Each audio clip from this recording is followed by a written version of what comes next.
Assalamualaikum warahmatullahi wabarakatuh. Halo teman-teman, kembali lagi kepada saya Muhammad Ilham Akbar dengan NIM 2288201038. Saya dari Prodi Pendidikan Bahasa dan Sastra Indonesia Reguler 1A1. Untuk yang terhormat yaitu dosen pengampu mata kuliah keterampilan menyimak Ibu Hamda Siti Hamsanah Fitriani MPD. Baik, di sini saya akan menjelaskan materi tentang menyimak komprehensif. Pada dasarnya, menyimak bukan hanya sebatas mendengarkan saja, tetapi memerlukan kegiatan lainnya, yakni memahami isi pembicara yang telah disampaikan oleh sang pembicara. Menyimak juga salah satu keterampilan berbahasa yang penting dalam kehidupan sehari-hari. Menyimak dengan tujuan pemahaman dan pemaknaan secara keseluruhan tergolong pada menyimak komprehensif. Oke, menyimak komprehensif yaitu merupakan proses aktif yang mengharuskan penyimak aktif dalam memahami dan mengkonstruksikan pesan yang disampaikan oleh sang penutur. Oke, baik. Selanjutnya ada materi tujuan menyimak komprehensif menurut Tarigan. Menurut Tarigan ada 6, yaitu pertama, 1. Mendapatkan fakta, yang kedua menganalisis data, yang ketiga mengevaluasi fakta, yang keempat ada mendapatkan inspirasi, yang kelima menghibur diri, dan yang keenam meningkatkan kemampuan berbicara. Yang pertama ada mendapatkan fakta.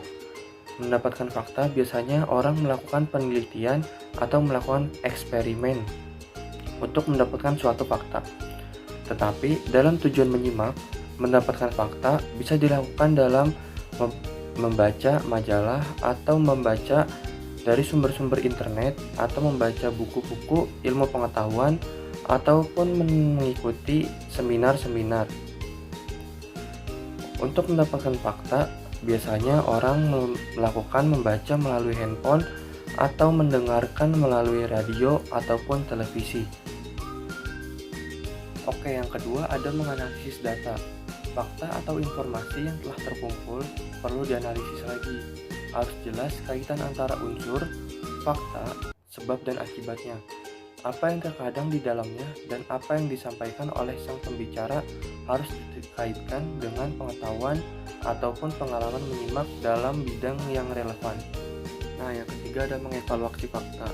Dalam mengevaluasi fakta, apabila fakta yang disampaikan oleh pembicara sesuai dengan kenyataan, pengalaman, dan pengetahuan penyimak, maka fakta itu dapat diterima.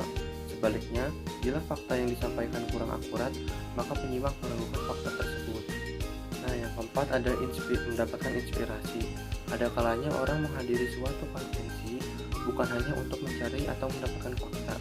Mereka menyimak pembicaraan orang-orang semata-mata untuk mencari ilham. Penyimak seperti ini tidak memerlukan fakta baru.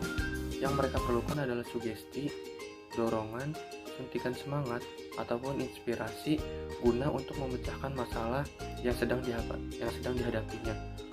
Selanjutnya, yang kelima ada menghibur diri. Penyimak yang seperti ini mereka biasanya letih atau lelah yang nantinya dia untuk menghadiri acara hiburan ataupun menonton bioskop ataupun menonton drama komedi yang nantinya penyimak akan mendapatkan hiburan dari dari hasil simakan yang dia dapat. Nah, yang keenam ada kemampuan berbicara. Kemampuan berbicara ini ada 6. Yang pertama, cara mengorganisasikan bahan pembicaraan. Yang kedua, ada cara penyampaian bahan pembicaraan. Yang ketiga, ada cara memikat perhatian pendengar. Yang keempat, ada cara mengarahkan perhatian pendengar.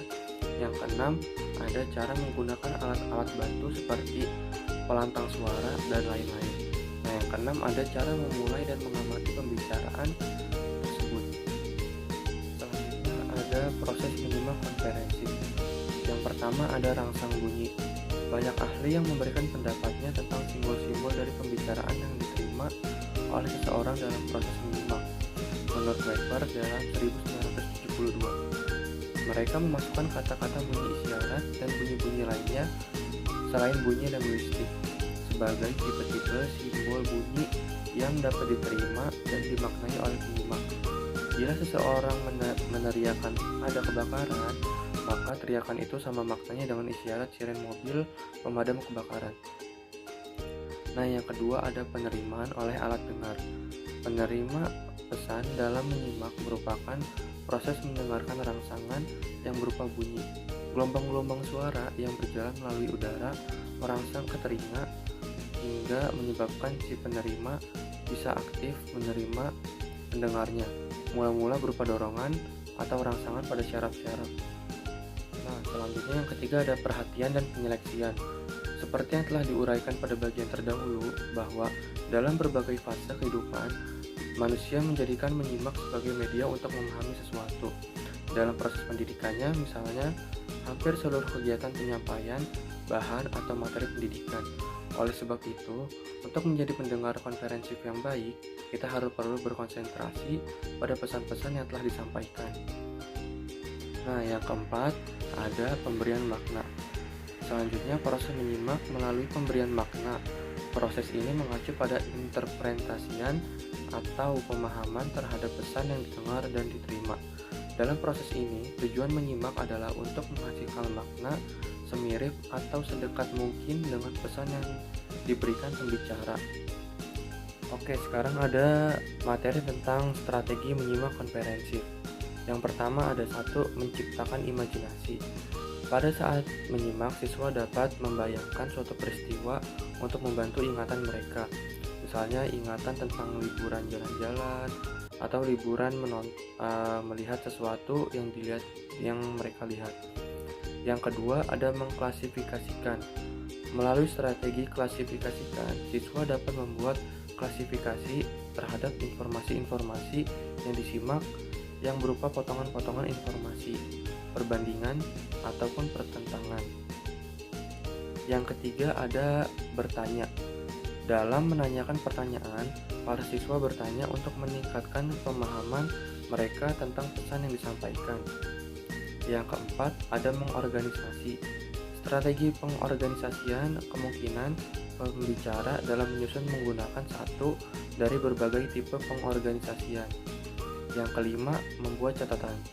Kegiatan ini dapat membantu siswa menjadi penyimak yang efektif karena tidak mungkin siswa dapat mengingat hal yang banyak dalam waktu yang singkat.